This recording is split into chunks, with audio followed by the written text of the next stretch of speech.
Dear students, good morning to all of you. Myself Yogaraj, teacher UPS Kanwal. Students, आज हम अपने पुराने lesson को कंटिन्यू करेंगे जो हमने प्रीवियस लेसन में पढ़ा था। वो हमने लिया था class 5 subject English tulip series. और इसमें हम जो चैप्टर पढ़ रहे थे, जो स्टोरी जो पढ़ रहे थे, वो है the man who empowered the blind. इसका हमने एक पार्ट पढ़ लिया था, आज हम इसको नेक्स्ट कंटिन्यू करेंगे। तो आज हम जहाँ से पढ़ेंगे, the new article was about night riding, a new signal code in the French army. ये जो नया आर्टिकल था जो नाइट राइडिंग के बारे में था, नाइट राइडिंग के बारे में था, और जो फ्रेंच आर्मी में एक सिग्नल कोड के तौर पर था। An artillery captain named Charles Barbier in the Napoleon army had developed a technique of sending messages by means of darts and dashes in a relief that is standing above the surface of the paper like embossed type।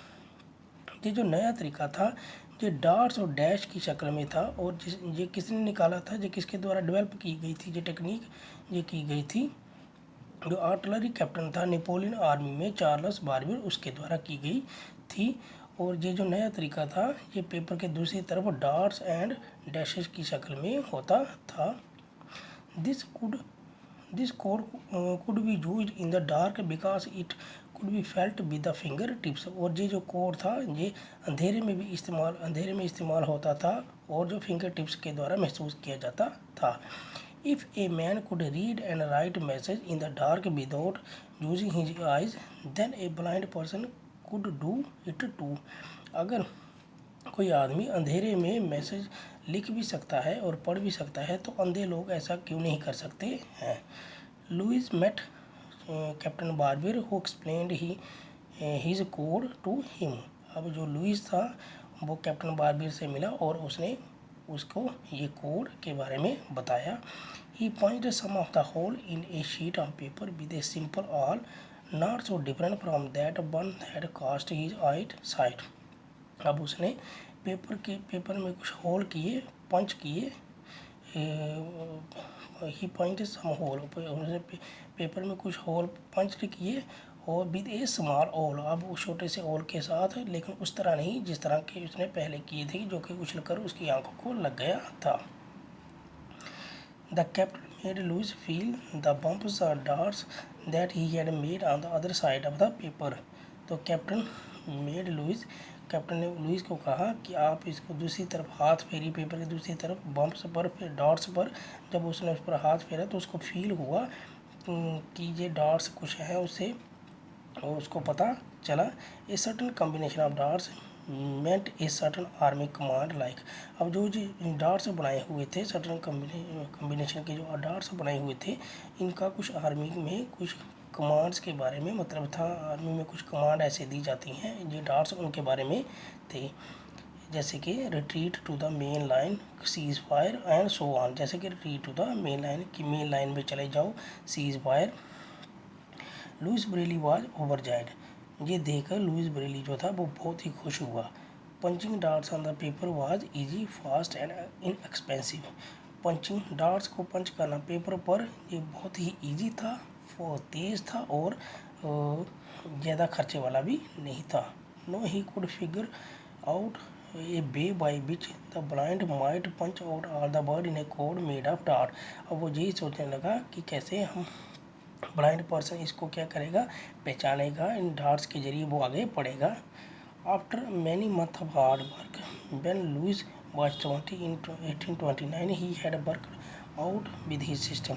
अब after many month, कुछ महीनों के बाद, Louis जब 20 साल का था इन 1829 में, तो वो इस सिस्टम पर लगातार काम करता रहा कि वो कोई ऐसी पंचिंग मशीन निकाले जिससे इन डार्ट्स को क्या किया जाए, बनाया जाए, और अंधों के लिए वो डार्ट्स बनाया जाए जो अच्छी तरह से पढ़ सके।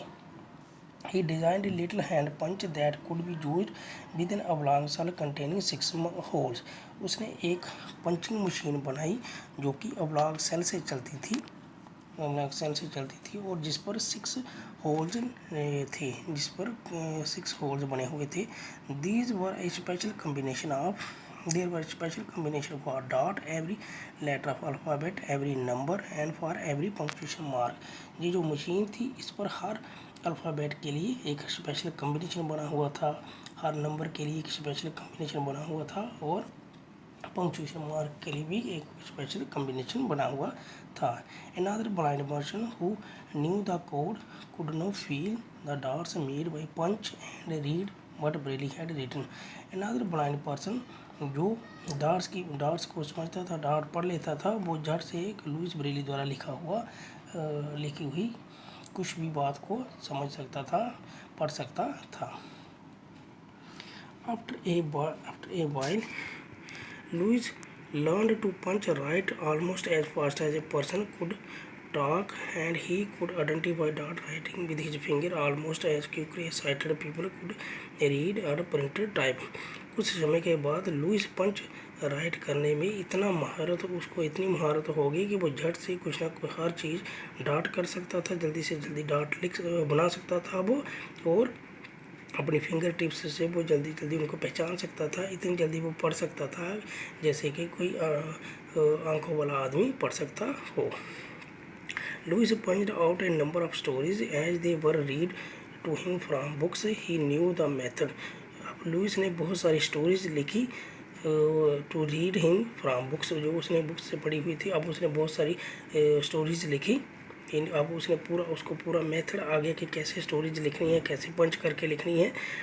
But know the authorities of the institute would not expect his idea. लेकिन जो अथॉरिटीज़ ऑफ द इंस्टीट्यूट, जिस इंस्टीट्यूट में वो रहता था, वहाँ की जो अथॉरिटी थी, उन्होंने उसके आइडिया को माना नहीं। People who could see were satisfied with the old method and felt there was no reason to change something new. अब कुछ लोग ऐसे भी थे जो पुराने मेथड से ही सेटिस्फाइड थे और वो चाहते थे कि नया चेंज करने का कोई मतलब ही नहीं है। Printers of the old style embossed books were afraid they were lose business if Braille system were adopted. जो प्रिंटर थे जो कि ओल्ड सिस्टम को एम्बॉस्ड करते थे, ओल्ड स्टाइल एम्बॉस्ड बुक्स जो बनाते थे, प्रिंट करते थे, उनको ये डर होने लगा कि जो नया सिस्टम है जो उनसे रोजगार छीन ले सकता है, उनका काम ठप हो सकता है। But Braille went on his method, लेकिन ब्रेली जो था वो अपने काम पर लगा रहा। He taught his blind people in private school after horse. वो अपने जो उसके ब्राइट जो उसके अंधे स्टूडेंट्स थे, वो उनको क्या करता रहा, पढ़ाता रहा आफ्टर स्कूलिंग हॉर्स के बाद भी। They soon realized how much better this method was and told other blind people about it. वो सब उसके इस मेथड को समझने लगे थे और लुईस ब्रेली को भी ये पता चल गया था कि ये मेथड कितना कामयाब है, और वो ये सब लोगों को ये बताना चाहता था और बाकियों को भी इसे समझाना चाहता था। Braille began to get letter from the blind in every country in the world begging for instruction. अब जब ब्रेली ने ये मेथड थोड़ा निकालना शुरू किया, जैसे वो थोड़ा थोड़ा पॉपुलर होने लगा, तो उसको बहुत सारे दुनिया के बहुत सारे हिस्सों से ब्लाइंड लोगों से लेटर्स आने लगे जो उसके मेथड के बारे में जानने लगे थे, जो उसके मेथड के बारे में जिन्होंने भी सुना था। For the next few years, Braille worked to improve his system. He worked at the teaching and music too. अगले कुछ सालों तक ब्रेले वर्क टू इम्प्रूव, अपने सिस्टम को इम्प्रूव करने में, इसी सिस्टम को और ज़्यादा सुधार लाने में लगा रहा। He worked at his teaching and music too. वो टीचिंग में भी और म्यूजिक में भी इस पर काम करता रहा। He design special code for music notes so that the blind musician like himself could learn to play a score of reading और music with his fingertips. अब वो म्यूजिक में भी कुछ डार्ट्स के बारे में लिखने लगा। ऐसा कुछ डार्ट्स की स्पेशल कोड बनाए उसने म्यूजिक में भी, म्यूजिक टोन के लिए भी, ताकि कोई भी ब्लाइंड म्यूजिशियन उसको जल्दी से क्या कर सके, पढ़ सके और म्यूजिक बजा सके अपनी फिंगर टिप्स के द्वारा। Little by little, Braille and his friend punched out text books, story books, song books, Then some printer invented machinery for making copy of these books, but still his system was hardly known to public to Braille. Great disappointment and it had caught on. धीरे धीरे उसके जो साथी थे उन्होंने क्या कह दिया, बहुत सारे टेक्स्ट बुक प्रिंट किए, स्टोरी बुक्स प्रिंट किए और सॉन्ग बुक्स प्रिंट किए, और कुछ प्रिंटर्स ऐसे भी थे जिन्होंने कुछ मशीनरी इन्वेंटेड की ताकि वो इन टेक्स्ट बुक्स स्टोरी बुक्स की कॉपीज़ को क्या करें, प्रिंट कर सकें। बट हिज सिस्टम, अभी भी उसका सिस्टम दुनिया में इतना पॉपुलर नहीं हुआ था, और ब्रेले इस बात पर लगा रहा और ब्रेले को इस बात का दुख था कि अभी तक उसकी बात पूरी दुनिया तक क्यों नहीं पहुंच रही है। Louis' health began to fail, and it seemed that him to work on the lifetime might die with him, but he was still to have moment of triumph. Among his music pupils was a blind young girl who was very fine pianist. Braille had taught his dot method of reading and writing music. अब धीरे धीरे Louis की जो health थी वो भी ख़राब होने लगी थी, और जो वो ये समझने लगा कि उसका जो सपना उसके साथ ही कहीं ख़त्म ना हो जाए, बट ही स्टिल, लेकिन वो फिर भी उसको ये क्या था, गर्व था कि उसने कुछ ना कुछ जीत हासिल की है। उसके जितने भी चेले थे, पुपिल्स थे, उनमें से एक ब्लाइंड गर्ल थी जो कि बहुत ही अच्छा पियानो बजाती थी।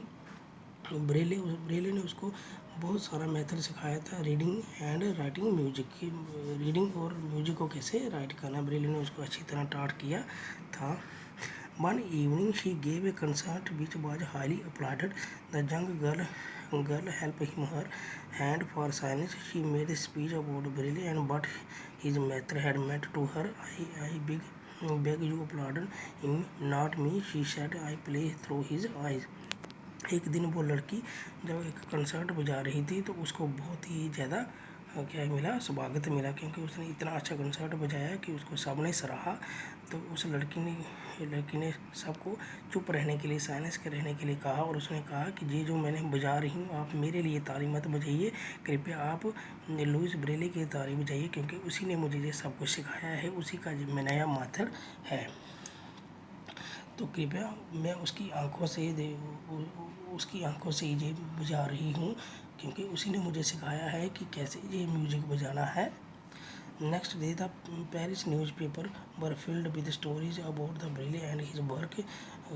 His blind pupils, so much interest was aroused that the many schools finally agreed to use his system.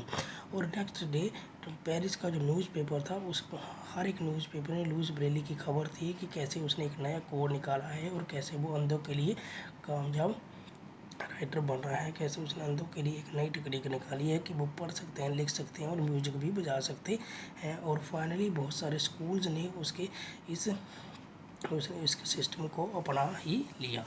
When Braille heard about this, he wept out of joy because he said that his life had not been a failure after all. जब Louis Braille ने अगले दिन ये देखा और सुना तो वो खुशी से रोने लगा और कहने लगा कि उसकी जो ज़िंदगी है वो फेलियर नहीं रही, कामयाब रही। This was in 1852। मैंने ब्रेले वाज 43 ओल्ड। अब उस वक्त जो लुइस ब्रेले था उसकी उम्र थी 43 ईयर्स। 1852 की बात है ये। 2 years later, the Institute of Young Blind officially adopted Lewis' system and named him after him.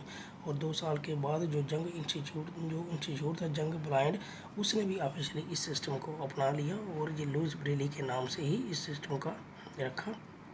Books were translated into Braille and through books the blind found empowerment they had never. Books were translated, अब जो books थी वो translated होगी in Braille and through books the blind found empowerment. अब जो जितने भी दुनिया में जो अंधे थे उनको शक्ति प्रदान हो गई, ऐसी शक्ति मिल गई पढ़ने लिखने की जैसा उन्होंने कभी सपने में भी नहीं सोचा हुआ था। तो डियर स्टूडेंट, आज हमने ये लेसन पूरा पढ़ लिया। उम्मीद है आपको ये स्टोरी पसंद आई होगी, समझ आई होगी। अब नेक्स्ट हम इसकी एक्सरसाइज करेंगे नेक्स्ट वीडियो में। तब तक के लिए धन्यवाद।